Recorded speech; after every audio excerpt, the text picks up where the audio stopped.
জয় হিন্দ বন্ধু বান্ধৱীসকল, কি খবৰ আপোনালোকৰ? আশা কৰোঁ সকলোৱে ভালে আছে। তো আপোনালোকৰ মাজত বহুত ধৰণৰ কমেণ্ট যে মই ইমান দিন ধৰি কিয় ভিডিঅ' দিয়া নাই, বা সকলোৱে ভিডিঅ' আপলোড কৰি আছে যে নতুনকৈ ভেকেঞ্চি ওলাইছে, আপুনি কিয় ভিডিঅ' এতিয়ালৈকে দিয়া নাই, ভিডিঅ'ত আপোনাৰ কিবা অসুখ হৈছে নেকি, বহুত ধৰণৰ কমেণ্ট কৰি আছিলে। তো তাৰ ওপৰত মই আপোনালোকক জনাব বিচাৰোঁ যে আপোনালোকে মোক কিমানখিনি মৰম কৰিছে, তাৰ কাৰণে সকলোলৈকে ধন্যবাদ। মোৰ বিশেষ তেনেকুৱা একো অসুখ হোৱা নাই, অকণমান চৰ্দি জ্বৰ আৰু এইবোৰ নৰ্মেল হৈয়ে থাকে তেনেকুৱা।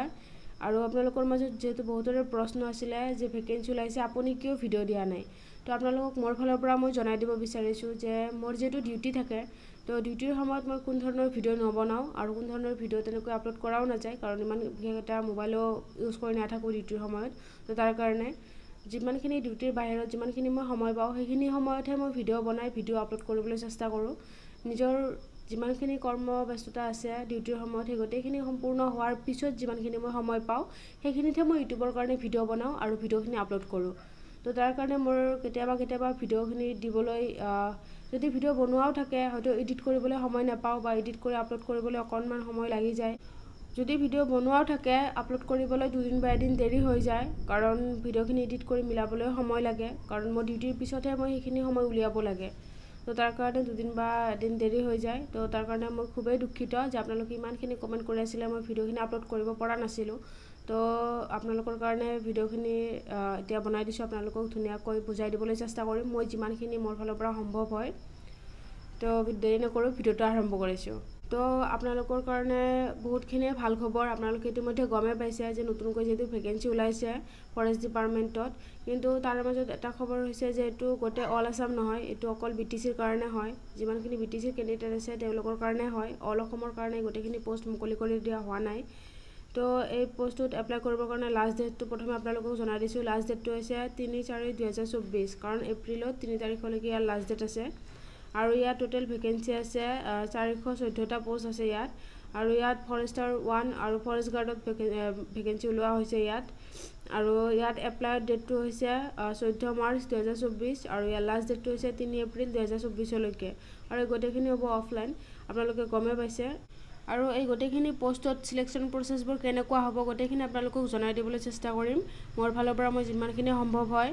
তো প্ৰথমে আপোনালোকৰ হ'ব ৰিটেন এক্সামত আপোনালোকৰ ধৰক জেনেৰেল নলেজ, ৰিজনিং, মেথছ যিমানখিনি থাকে গোটেইখিনি থাকিব। তাৰ লগতে আপোনালোকৰ তাৰপিছত হ'ব ফিজিকেলত আপোনালোকৰ গোটেইখিনি ভালদৰে বুজাই দিম। এফালৰ পৰা আপোনালোকৰ হাইট চেষ্ট কিমানখিনি লাগে বা ৰানিং কিমানখিনি হ'ব গোটেইখিনি আপোনালোকক ধুনীয়াকৈ বুজাই দিবলৈ চেষ্টা কৰিম। তো আপোনালোকৰ ফিজিকেল টেষ্টত আপোনালোকৰ ল'ৰাবোৰৰ ৰানিং হ'ব 26 কিলোমিটাৰ, আৰু তাত আপোনালোকৰ সময় দিয়া হ'ব 4 ঘণ্টা। সেইটো আপোনালোকে ৰানিং কৰি কমপ্লিট কৰে, খোজকাঢ়ি কমপ্লিট কৰে, তাত কোনো ধৰা বন্ধা নাই। আপোনালোকে জাষ্ট 4 ঘণ্টাৰ ভিতৰত 26 কিলোমিটাৰ কমপ্লিট কৰিব লাগিব। আৰু ছোৱালীৰ কাৰণে টোটেল ৰানিং আছে 16 কিলোমিটাৰ, সেইটোও ছেম আপোনালোকক 4 ঘণ্টা সময় দিয়া হ'ব। আপোনালোকে সেইটো খোজকাঢ়ি কমপ্লিট কৰে, ৰানিং কৰি কমপ্লিট কৰে। তো ইয়াৰ ফিজিকেলৰ ওপৰত ৰানিং কেনেকৈ হয় গোটেইখিনিৰ ওপৰত পিছত বাৰু এটা ধুনীয়াকৈ আপোনালোকক ভিডিঅ' দি দিম। কিন্তু আপোনালোকক এতিয়া জনাই লৈছোঁ যে ফৰেষ্ট ডিপাৰ্টমেণ্টত ফিজিকেলৰ কাৰণে আপোনালোকৰ ল'ৰাবোৰৰ ৰানিং হ'ব 26 কিলোমিটাৰ আৰু সময় দিয়া হ'ব 4 ঘণ্টা, আৰু ছোৱালীবোৰৰ ৰানিং হ'ব 16 কিলোমিটাৰ আৰু সময় দিয়া হ'ব 4 ঘণ্টা। তো আপোনালোকেতো নিশ্চয় গমেই পালে যে আপোনালোকৰ ফিজিকেল টেষ্টত ৰানিং কিমানখিনি হ'ব, বা আপোনালোকে খোজকাঢ়িও পাছ কৰিব পাৰে। আপোনালোকক সময় দিয়া হ'ব 4 ঘণ্টা, ল'ৰাই হওক ছোৱালীৰে হওক গোটেইখিনি আপোনালোকক ধুনীয়াকৈ বুজাই দিবলৈ চেষ্টা কৰিলোঁ। আৰু তাৰপিছত আপোনালোকৰ ৰিটেন ফিজিকেল, তাৰপিছত আছে আপোনালোকৰ ভাইভা টেষ্ট। যদি আপোনালোকে দুয়োটাত পাছ কৰে তেতিয়াহে আপোনালোকৰ ভাইভা টেষ্টটো হ'ব, আৰু তাৰপিছত কোৱালিফাই হ'লে আপোনালোকৰ ফাইনেল মেৰিট লিষ্টত নাম আহি যাব। আপোনালোকে এইখিনি গমেই পালে। আৰু ইয়াত আপোনালোকে এপ্লাই কৰিবৰ কাৰণে আপোনালোকৰ এপ্লিকেশ্যন ফিজ লাগিব। সেইটো হৈছে জেনেৰেল, EWS আৰু OBC তেওঁলোকৰ কাৰণে লাগিব 150 টকা লাগিব, আৰু SC আৰু ST তেওঁলোকৰ কাৰণে 100 টকাকৈ লাগিব এপ্লিকেশ্যন ফিজ। তো আপোনালোকে এইখিনি গমেই পালে। তো এতিয়া আহিছোঁ আপোনালোকৰ হাইট চেষ্ট কিমানখিনি লাগিব, আপোনালোকক সেইখিনি ধুনীয়াকৈ বুজাই দিবলৈ চেষ্টা কৰিছোঁ। যিসকল আমাৰ জেনেৰেল কেণ্ডিডেট আছে তেওঁলোকৰ কাৰণে ল'ৰাখিনিৰ যিমানখিনি হাইট লাগে সেইটো হৈছে যে 163 চেণ্টিমিটাৰ, আৰু ছোৱালীখিনিৰ লাগিব 150 চেণ্টিমিটাৰ। আৰু যিসকল আমাৰ হিলছ এৰিয়াৰ ST আৰু SC আছে তেওঁলোকৰ কাৰণে আছে হিলছ এৰিয়া ST SC, তেওঁলোকৰ কাৰণে ল'ৰাবোৰৰ লাগিব 153 চেণ্টিমিটাৰ আৰু ছোৱালীখিনি লাগিব 145 চেণ্টিমিটাৰ।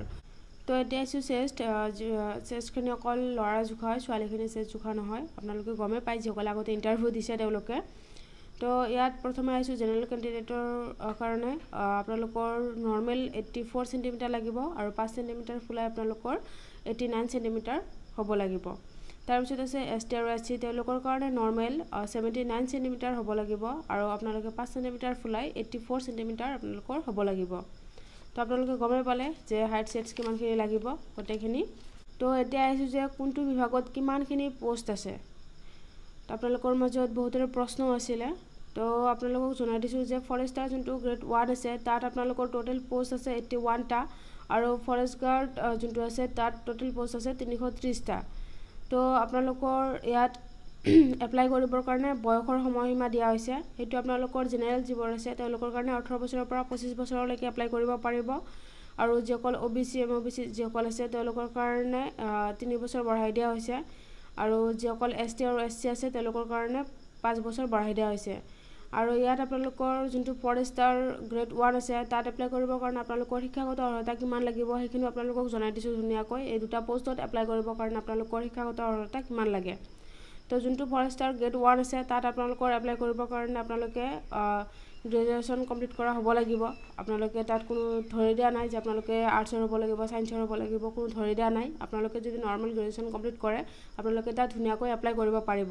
আৰু যোনটো ফৰেষ্টাৰ গ্ৰেড 1 আছে তাত আপোনালোকৰ চেলাৰী কিমান পাব আপোনালোকে। তো তাত আপোনালোকৰ চেলাৰী থাকিব 14,000ৰ পৰা 49,000লৈকে আৰু তাত আপোনালোকৰ গ্ৰেড পেজ থাকিব 6,200 টকা। আৰু যিটো আমাৰ ফৰেষ্ট গাৰ্ড আছে তেওঁলোকৰ তাত যদি আপোনালোকে এপ্লাই কৰিব বিচাৰে তাত আপোনালোকে হাই ছেকেণ্ডেৰী পাছ কৰা হ'লেই হ'ব।